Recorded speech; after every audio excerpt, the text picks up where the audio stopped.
RS brothers లో ఆషాఢం KG sale మళ్ళీ మొదలైంది. మరెన్నో క్రేజీ ఆఫర్స్ ఖైదీ చేయండి ఆర్ఎస్ బ్రదర్స్. సో ఇందాక మీరు ఒక మాట అన్నారండి, అంటే చాలా మంది విడగొట్టడానికి ట్రై చేశారని. అంటే ఆ రోజుల్లో మీడియా కూడా ఉంది కాబట్టి రకరకాల మీ మీద రకరకాల చెడు వార్తలు కూడా రాసి ఉండొచ్చు. కానీ ఒక విషయం అయితే పాపం మీ ఇద్దరికి పాపం సిమిలర్గా జరిగింది ఏంటంటే కుమారుడు చనిపోవడం. సో ఆ టైంలో ఒకరితో ఒకరు అంటే ఎలా ధైర్యం ఇచ్చుకున్నారు సార్? అంటే ఈ చిన్న గ్యాప్లో మీరు ఆయనతో మీకు మాట్లాడుకున్న ధైర్యపు మాటలేంటి? మామూలుగానే పెద్ద ఎప్పుడో జరగలేదు కదా. మా ఊడు చనిపోయాడు, ఆయన గ్యాప్ పెద్దగా లేదు, 5-6 నెలలు గ్యాప్. నేను చేరుకునే లోపు ఆయన కూడా చనిపోయాడు. కనుక మేము ఖాళీగా కూర్చుంటే మాకు ఇవన్నీ గుర్తుకొచ్చి మేము ఒకడు ఏడిస్తే ఒకడు ఓదార్చుకోవటం, ఒకడు అట్లా ఉండునేమో. మేము యాక్టింగ్ పరంగా గ్యాప్ ఏది మాకు, రెస్ట్ ఏది మాకు.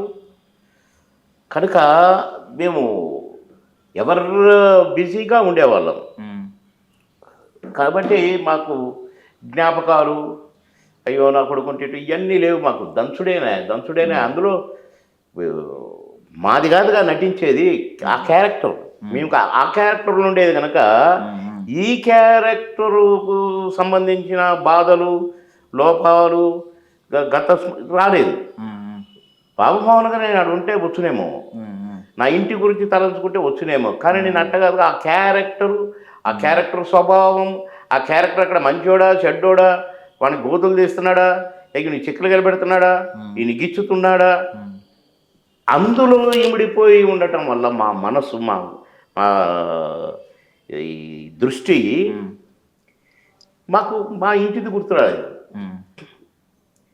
ఇప్పుడు 100కు పైగా చిత్రాలు ఆల్మోస్ట్ చేశారు సార్ కలిసి, మీ ద్వయం ఉన్నది చాలా చేశాము. ఇంకా ఇండివిజువల్ కూడా జంటగా చేసినవి అంత భయమే ఉంటాయి.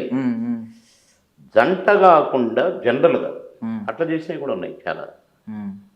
కనుక అబ్బాయి చాలా పిక్చర్స్ కొన్ని అసలు మాకు లెక్కకు రాని కూడా ఉన్నాయి. చిన్న సినిమాలు 2 సీన్లు 3 సీన్లు 5 సీన్లు అట్లా చేసినాయి. కొన్ని రిలీజ్ కాకుండా ఉన్నాయి. కానీ ఇంకా అట్లటి చాలా ఉన్నాయి చాలా. అంటే మీకు మధుర స్మృతులను ఇచ్చిన సెట్స్ ఏంటి సార్? అంటే ఎక్కువ రోజులు వర్కింగ్ డేస్ అండ్ ఎక్కువగా స్పేస్ దొరికి సెట్స్, అంటే కెమెరా ముందే కాకుండా ఎక్కువ కట్స్ నెలలు ఏ సినిమా చేయలేదు. మేము నెలలు మేము చేస్తే హీరోలు ఏం చేస్తారు, హీరోయిన్లు ఏం చేస్తారు.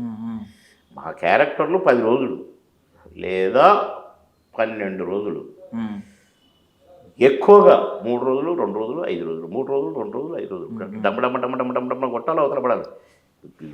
డేట్లు లేవు కదా. ఒక్కొక్క సినిమాకి 2 రోజులు ఆడా. కొన్ని సినిమాలు ఒప్పుకునేది లంచ్ బ్రేక్ 1 to 2 3 1 to 2 ఇస్తే ఒక సినిమా అయిపోయేది. అవన్నీ లంచ్ బ్రేక్ సినిమాలు అనేది మేము. ఏరా రేపు అమ్మినవా లంచ్ బ్రేక్ అనేవాడు. నేను అమ్మలేదు, నువ్వన్నా. నేను రేపు అమ్మినరా, రేపు ఒకడికి అమ్మినా, ఎల్లుండి ఒకడికి అమ్మినా అనేవాడు. అమ్మటం అట్లా మాకు గ్యాప్ లేదు. నాకు మెడ్రాస్ అయ్యి వస్తే 2 కళ్ళు ఇంతలా ఊపితే దాసరు గారు ఆపేస్తా షూటింగ్ అన్నాడు. వద్దు సార్, దండం పెడతా, 3 నెలలు దాకా కాల్ లేదు సార్ నాకు. సార్ ప్లీజ్ సార్, ఏమన్నా కానీ సార్, పోతే సార్ కళ్ళు, ప్లీజ్ సార్ అని రిక్వెస్ట్ చేస్తే కంటిన్యూ చేశాను షూటింగ్.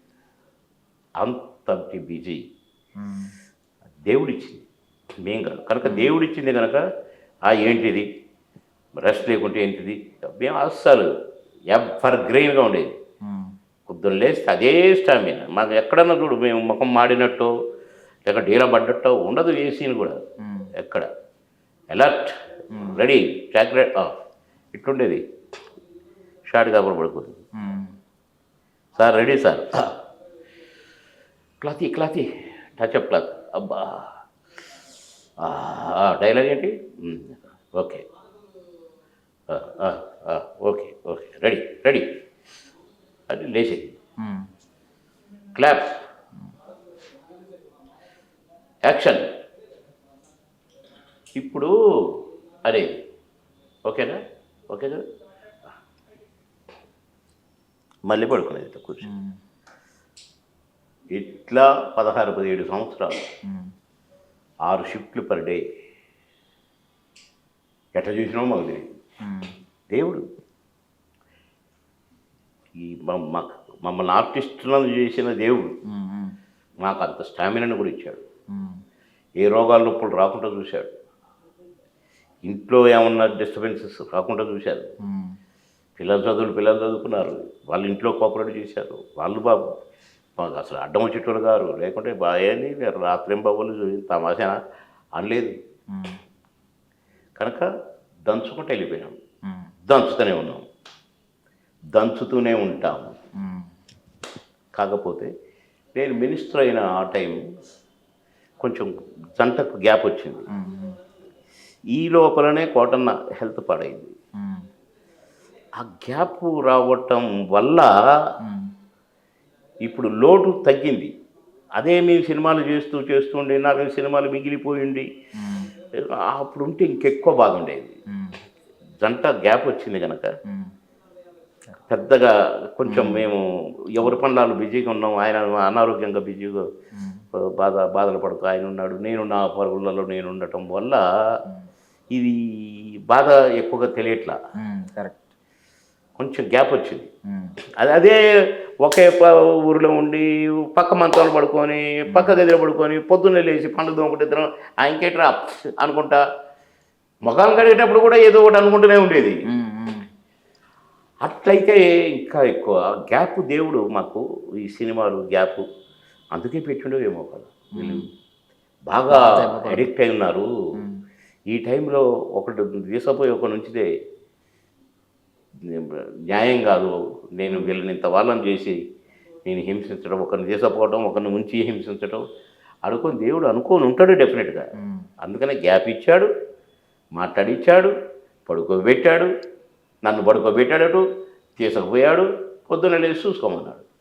దైవ సృష్టి అంతే.